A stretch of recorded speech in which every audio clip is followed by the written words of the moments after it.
喜爱台剧、热爱台剧的观众们，欢迎您来到 YouTube 的台剧情报室。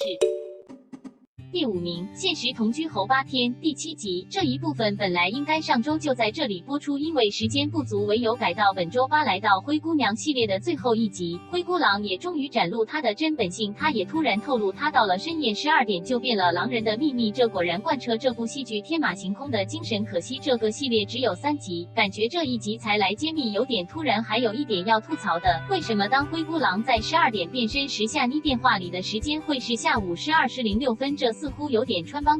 第4名，浪漫输给你第2集。这一集总算比上一集看似合理一点，虽然小编还是不明白贺明丽为什么要亲自动手杀贺天行，还要这么明目张胆拔掉他的呼吸器。究竟贺明丽是不是利欲熏心，不择手段到要用这么低能的方式呢？还好在小说的部分也似乎比较有趣，因为这是完全可以天马行空的部分，所以什么倒水、抢饼干，甚至是像韩 XX 爬树看蚊子，不是啦，是假装从树上堕下啦，再让霸道总裁相救。这些看似 ridiculous 的桥段，在这一集却似乎很合理。PS 小编近来在看三明治女孩的逆袭，感觉张立昂在这2部戏剧演的也是总裁，性格和演技暂时看起来也算是差不多，还是有点洛成凯。而廖亦璇在这部戏剧的表现比较飘忽，或许她不太适合演冷面霸道女总裁吧。第3名，若是一个人第9集。在这一集，穷追猛打、死心不息的柯博文终于在方嘉莹狠狠的拒绝下，也终究放弃了。他本来就是杨大河的好朋友，如果方嘉莹接受他，那当方嘉莹跟他约会，也勾起那段他想要忘掉跟杨大河的回忆。何况他也不想因为和博仔一起而伤害杨大河与博仔的友情。博仔爱方嘉莹，那方嘉莹爱他吗？方嘉莹的答案就是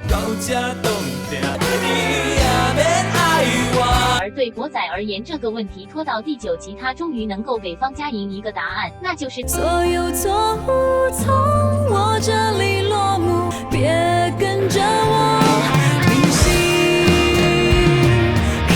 可惜在最近几集有点太拖泥带水，柯博文的那部分其实不用花4、5集来演，他出现的次数甚至还比男二杨大河的多，以致像碧莲姐这些绿叶角色反而没有很详细的交代。突然这一集就说要什么冻卵，希望到最终回时能把所有剧情都交代一清二楚。第2名，复活第12集。看着看着每一集，究竟19年的那天在 AX8217 发生的事，究竟事实的全貌是什么？每个人都似乎有所隐瞒，而他们每一集给出的版本也似乎不同。程又宽会说那是他爸爸撞到人不顾而去，徐兆德又会说是他撞到毕克威的家人再杀了程又宽他爸。而这一集轮到徐明飞说是他偷走他爸的车再撞到的诞城大气，这一集也被发现还没死，还打算制造意外把徐兆德父女给杀死。看起来反反复复的供词，究竟他们哪个人所说的才是真相呢？这也算是这部戏剧到目前而言带给我们的，可能根本就没有所谓的真相，只是哪一个谎言比较没那么虚构而已。我们唯一可以做的就是要辨别究竟谁说的是真的，毕竟尽管看似善男信女，他们的话也同样难分真与假，这也算是这部剧引人入胜和发人深省的地方，虽然还是有些地方不合理。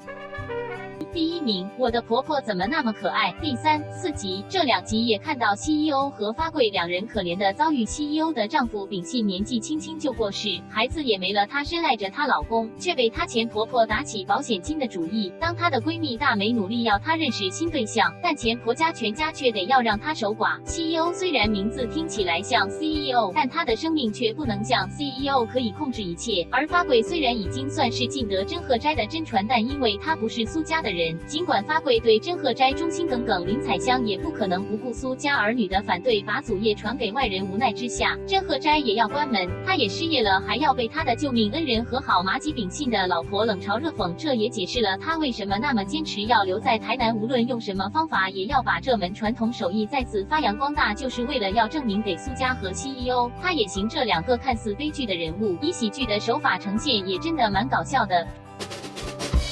好，这就是本周的排名。顺带一提，排行榜上的等级大概是以6至6.4分为低，6.5至6.9分为 D 加，如此类推，直到9至9.3分为 A，9.4至9.7分为 A 加，而最高等级 A 加加为9.8分至10分哦。我们下个礼拜再见哦。台剧情报室，我们下次见。